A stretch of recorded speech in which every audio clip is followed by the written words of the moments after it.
बिस्मिल्लाहिर्रहमानिर्रहीम। Exercise 2.1 question number 1 हम solve कर रहे हैं, जिसमें कह रहा है specify the type of each of the following matrices.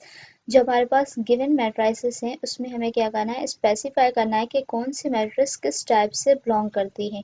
सो हम क्वेश्चन नंबर 1 के फर्स्ट पार्ट को देखते हैं, डेट इज ठीक है। यहाँ पे जो हमारे मैट्रिक्स गिवन है उसमें जस्ट डायगोनल एंट्रीज जो हैं वो गिवन है और उसके अलावा बाकी एंट्रीज क्या है वो जीरो है। ठीक है, तो हमें मैट्रिक्स की इस टाइप की मैट्रिक्स की हमने डेफिनेशन पढ़ी थी डायगोनल मैट्रिक्स। ठीक है, डायगोनल मैट्रिक्स में क्या होता था कि हमारे जस्ट डायगोनल एंट्रीज गिवन होती है और बकाया एंट्रीज जो है वो जीरो होती है। ठीक है, तो हम इस डेफिनेशन को यूज करते हुए हम कहेंगे कि ये जो मैट्रिक्स गिवन है वो क्या है, डायगोनल मैट्रिक्स से बिलोंग करती है। उसके बाद सेकंड वन है स्क्वायर रूट ऑफ 3, 4 एंड 7। ठीक है, ये हमें बाय लुकिंग पता चल रहा है कि ये हमारी मैट्रिक्स कौन सी है, कॉलम मैट्रिक्स है। ठीक है, तो उसको हम क्या लिख देंगे, दैट इज कॉलम मैट्रिक्स। और ये जो हम एक्सरसाइज पढ़ रहे हैं इससे पहले हमने तमाम मैट्रिक्स के जो है टाइप्स को डिस्कस किया हुआ है कॉन्सेप्ट वीडियोस में। ठीक है, अगर आप पहले उसको विजिट करेंगे उसके बाद एक्सरसाइज को करेंगे तो आपको और इजीनेस से ये जो क्वेश्चन है वो समझ में आ जाएंगे। क्वेश्चन नंबर 3 की तरफ मूव ऑन करते हैं। सो क्वेश्चन नंबर 3 में क्या है कि आयोटा बाय 2, 0 आयोटा बाय 3। ठीक है, यहाँ पे भी हमें बाय लुकिंग पता चल रहा है कि एक रो मैट्रिक्स गिवन है। ठीक है, और ये मैटर नहीं करता कि ये कॉम्प्लेक्स पे हो या रियल पे हो, लेकिन यहाँ पे जो मैट्रिक्स गिवन है वो क्या है, रो मैट्रिक्स है। ठीक है, तो इससे हम डायरेक्ट कह सकते हैं, लेकिन अब ये 4 है, इसको हम स्क्वायर मैट्रिक्स, ऑब्वियसली ये स्क्वायर मैट्रिक्स तो है लेकिन इसको हम किसी टाइप में डायरेक्ट नहीं कह सकते। जैसे यहाँ पे हमने कह दिया कि ये रो मैट्रिक्स है क्योंकि ये बाय लुकिंग पता चल रहा था कि एक ही रो है। ठीक है, लेकिन यहाँ पे स्क्वायर 2 by 2 मैट्रिक्स है और वो भी कॉम्प्लेक्स नंबर पे। ठीक है, तो हमने जब कॉन्सेप्ट वीडियोस डिस्कस किया था तो उसमें हमने डिस्कस किया था कि अगर हमारे पास कोई मैट्रिक्स हो, ठीक है, और स्क्वायर हो, वो डिफाइन हो कॉम्प्लेक्स नंबर पे, तो उसके दो टाइप्स हो सकते हैं, आइदर वो हैमिल्टन मैट्रिक्स हो सकती है या स्क्यू हैमिल्टन मैट्रिक्स हो सकती है। ठीक है, तो उसको हम चेक करेंगे। तो उसकी चेक करने की कंडीशन क्या है कि आप पहले गिवन मैट्रिक्स को क्या करो, उसका कॉन्जुगेट फाइंड करो। कॉन्जुगेट मैट्रिक्स, कॉन्जुगेट हम किसी भी मैट्रिक्स का किस तरह से फाइंड करते हैं, जो भी हमारे मैट्रिक्स के अंदर इमेजिनरी पार्ट यानी आयोटा वाला पार्ट हो उसको हम साइन चेंज करते हैं। ठीक है, ये हमारा कॉन्जुगेट, इसको भी हमने फर्स्ट चैप्टर नाइन्थ का जो फर्स्ट चैप्टर होता है उसके अंदर डिटेल में डिस्कस किया हुआ है कि आप कॉन्जुगेट किस तरह से डिफाइन करते हैं। ठीक है, तो यहाँ पे आयोटा वाले जो टर्म्स थे उसकी हमने साइन चेंज कर ली, तो हमारे इस गिवन मैट्रिक्स का क्या हुआ, बेसिकली कॉन्जुगेट फाइंड हो चुका है। ठीक है, अब उसके बाद क्या करना है, हमारे अकॉर्डिंग टू द कॉन्सेप्ट इस कॉन्जुगेट मैट्रिक्स का ट्रांसपोज फाइंड करना है। लकली अगर यहाँ पे आप ट्रांसपोज फाइंड करते हैं तो आपको सेम ये वाली मैट्रिक्स मिल रही है। ठीक है, लेकिन ये हर मैट्रिक्स में नहीं हो सकता, आपको कॉन्जुगेट फाइंड ट्रांसपोज फाइंड करना होता है। अब ट्रांसपोज बेसिकली हम फाइंड किस तरह से करते हैं, जैसे यहाँ पे फर्स्ट रो थी इसको हम फर्स्ट कॉलम में लेकर आते। ठीक है, अब सेकंड रो थी इसको सेकंड कॉलम में लेकर आते।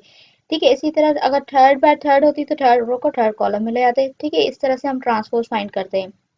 लेकिन यहाँ पे जो है 0 माइनस आयोटा, ठीक है, ये फर्स्ट रो में, इसको हम फर्स्ट कॉलम में लेकर आते हैं तब भी हमारा 0 माइनस आयोटा होता है। और जो सेकंड रो है इसको हम सेकंड कॉलम में लेके जाते हैं तो हमारा बाय लक ये जो है सेम मैट्रिक्स आ रहे हैं। ठीक है, लेकिन ये स्टेप आपको करना होगा। उसके बाद क्या है कि आप यहाँ पे आप एनालाइज करें कि माइनस साइन कॉमन आ रही है। ठीक है, और माइनस साइन आपने कॉमन लिया तो उसके बाद आपने देखा कि ये वाली जो मैट्रिक्स है वो बेसिकली हमारी गिवन मैट्रिक्स जो ए है वो ही आ रही है। तो हमने पढ़ा था कॉन्सेप्ट में, जब अब ए कॉन्जुगेट फाइंड करें और उसका ट्रांसफॉर्म फाइंड करें वो इक्वल आ जाए minus time of the A matrix यानी गिवन मैट्रिक्स के, तो उसको हम क्या कहते हैं, स्क्यू हैमिल्टन मैट्रिक्स कहते हैं। उसके बाद है 5 नंबर। 5 नंबर कौन सी है, के जो मैट्रिक्स है हमारे उसके अंदर जस्ट डायगोनल एंट्रीज जो है वो 1 है और डायगोनल एंट्रीज के अलावा जो है मतलब एंट्रीज गिवन है हमारे इस मैट्रिक्स में वो सारी 0 है। ठीक है, तो हमने ऐसी डेफिनेशन पढ़ी थी, जिस मैट्रिक्स के अंदर डायगोनल एंट्रीज 1 हो और सारे एलिमेंट्स उसके अलावा जो एंट्रीज है वो 0 हो तो इसको हम क्या कहते हैं, बेसिकली यूनिट मैट्रिक्स कहते हैं। वो फिर वो जाए किसकी किसी भी ऑर्डर की हो। ठीक है, यहाँ पे 4 by 4 है, 3 by 3 होती या 2 by 2 होती, लेकिन डायगोनल एंट्रीज 1 है और उसके अलावा बाकी एंट्रीज 0 है तो वो हमारी किस टाइप से बिलोंग करती है, यूनिट मैट्रिक्स से बिलोंग करती है। क्वेश्चन नंबर 6 में कह रहा है कि 2 0 0 -2, ठीक है। यहाँ पे 2 by 2 मैट्रिक्स है, लेकिन इसको भी हम देखें तो जो डायगोनल एंट्रीज है वो गिवन है और उसके अलावा जो है एंट्रीज है वो 0 है, ठीक है। अब इसको हमने डायगोनल मैट्रिक्स का है, ठीक है। हालांकि जो एलिमेंट्स गिवन है वो सेम है, 2 है, ठीक है। लेकिन इसको हम स्केलर इसलिए नहीं कह रहे हैं क्योंकि ये नेगेटिव का 2 है और ये पॉजिटिव का 2 है। अगर दोनों नेगेटिव के 2 होते या दोनों पॉजिटिव के 2 होते तो हम इसको क्या कहते हैं, स्केलर मैट्रिक्स कहते हैं, ठीक है। लेकिन यहाँ पे साइन चेंज है, एलिमेंट तो सेम है, लाइक एंड जो साइन है वो चेंज है, इसलिए ये हमारी किस टाइप की डेफिनेशन में आ रही है, डायगोनल मैट्रिक्स में आ रही है, ठीक है। क्योंकि डायगोनल एंट्रीज गिवन है और उसके अलावा एंट्रीज क्या है, वो 0 है, ठीक है। अब जो 7 नंबर में आप उसको देखें तो यहाँ पे जो डायगोनल एंट्रीज है वो सेम है, ठीक है। और रिमेनिंग एंट्रीज क्या है, 0 है। तो इस टाइप के मैट्रिक्स के को हम क्या कहते हैं, स्केलर मैट्रिक्स कहते हैं। यहाँ पे स्क्वायर रूट 7 सेम गिवन है, ठीक है, डायगोनल एंट्रीज में। तो हमने कहा कि ये हमारी किस टाइप की मैट्रिक्स है, स्केलर मैट्रिक्स है। उसके बाद 8 नंबर आता है 0 iota 2 iota -iota 0 -4 iota -2 iota 4 iota 0 iota 0, ठीक है। अब इस मैट्रिक्स को थोड़ा एनालाइज करें तो ये भी हमारी किस पे डिफाइन की हुई है, कॉम्प्लेक्स नंबर पे डिफाइन की हुई है। तो हम इसको डायरेक्ट नहीं बता सकते कि ये हैमिल्टन है या एसक्यू हैमिल्टन है। तो इसके लिए हमें क्या करना पड़ेगा, जो हमारे पास कॉन्सेप्ट गिवन है कि आप इस मैट्रिक्स का पहले क्या करो, कॉन्जुगेट फाइंड करो, उसके बाद उसका ट्रांसपोज करो। तो अगर वो ए की आ जाती है तो वो हैमिल्टन है, अगर माइनस ए आ जाती है तो उसको हम क्या कहेंगे, means minus time of given matrix आ जाती है तो उसको हम क्या कहेंगे, इसकी हैमिल्टन मैट्रिक्स कहेंगे। तो हम चेक करते हैं ए, ठीक है। सॉल्यूशन हमने लिख दिया और उसको हमने एक जो गिवन मैट्रिक्स थी उसको हमने नाम दिया ए का, ठीक है।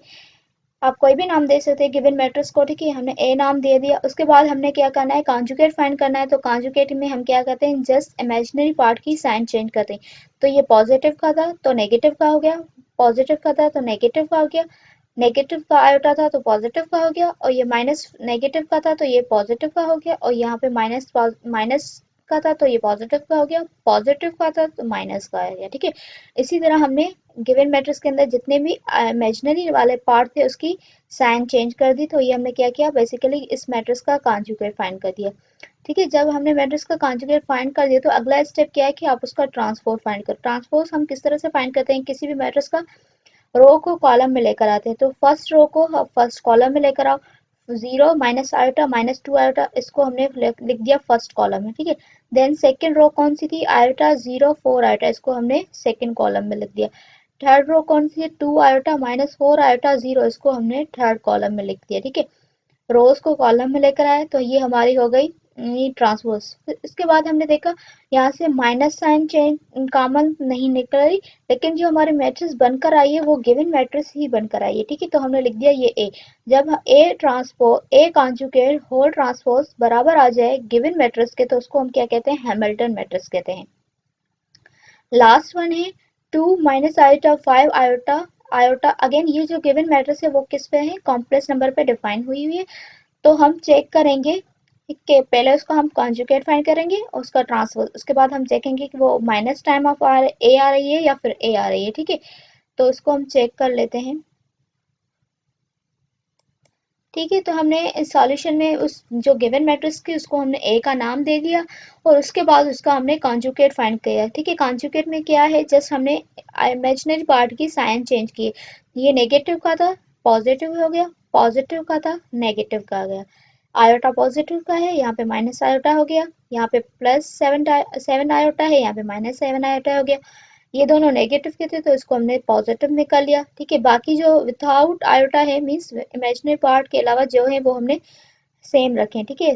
तो ये हमारा हो गया conjugate of the matrices given जो थी। उसके बाद हमें इसको ट्रांसफॉर्म फाइंड करना है।